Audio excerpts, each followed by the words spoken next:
আসসালামু আলাইকুম। এখানে আমার 2200 লেয়ার মুরগি বাচ্চা আছে। বাচ্চার বয়স বর্তমানে আজকে 5 দিন। তো গতকালকে কি হয়েছে, রাত্রে 12টার দিকে হঠাৎ করে এত বেশি ঝড় বৃষ্টি শুরু হয়েছে যে আমি আসলে বাচ্চাগুলা মানে নিয়ন্ত্রণ করতে পারতেছিলাম না। সবগুলা বাচ্চা এই কর্নারে এসে জমা হয়ে গেছিলো। তারপরে হাতে ঠেলে ঠেলে ঠেলে ঠেলে একটু ফাঁক করে দিচ্ছি, নইলে তো এগুলা আপনার ফাইলিং হয়ে যেটা বলে, মানে বাচ্চা এক জায়গায় স্তূপ হয়ে নিচের বাচ্চাগুলা নিঃশ্বাস না নিতে পেরে এবং উপরের বাচ্চাগুলোর চাপে মারা যায় আর কি। এটাকে ফাইলিং বলে আমাদের খামারি ভাষায়। এরকমটা হইতো। তো আল্লাহর রহমতে ওইটা হয় নাই।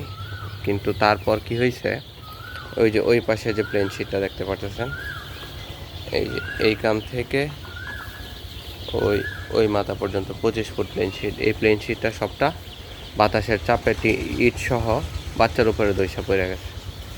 তারপরে বাচ্চা একটা চেঁচামেচি শুরু করছে, আমি দ্রুত আইসা প্লেন শিটটা সরাই দিছি। তো সরাইতে সরাইতে আপনার কিছু বাচ্চা মারা গেছে।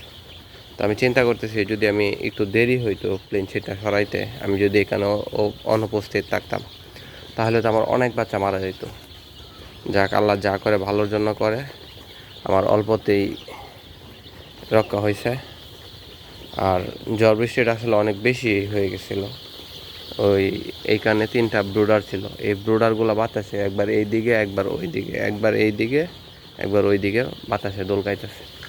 তো আমি কোনো উপায় না পাই তাড়াতাড়ি কইরা কাইটটা, মানে এটার যে বাঁধন ছিল বাঁধনটাও খুলতে পারতেছিলাম না। তাড়াতাড়ি করে কাইটটা ব্রুডারগুলা পরে আমি ওই দিকে সরায় রাখছি। তো এখন দেখলাম যে বাচ্চা মোটামুটি ভালো আছে, তবে একটু স্ট্রেসে আছে। রাত্রে বাচ্চাগুলো অনেক বেশি ভয় পাইছিল, অনেক বেশি চেঁচামেচি করছিল।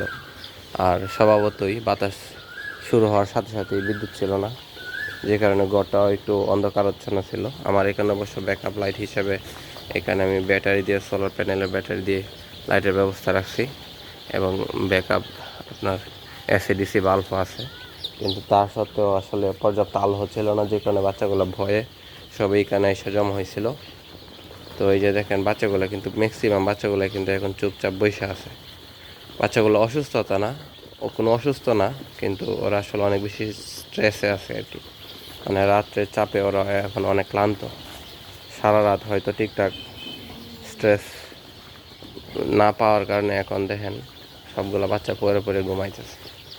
যাক, এখন আর বাচ্চাগুলোকে বিরক্ত না করি, ওদেরকে একটু রেস্টে থাকতে দিই। সবাই ভালো থাকবেন এবং আপনারা খামারিরা যারা আছেন আরও বেশি সচেতন থাকবেন। আর প্রাকৃতিক দুর্যোগ তো আর আসলে বলে কয়ে আসে না, এটা হুটহাটই হয়ে যায়। আমাদের উচিত আরও বেশি সচেতন থাকা। ধন্যবাদ সবাইকে। আসসালামু আলাইকুম।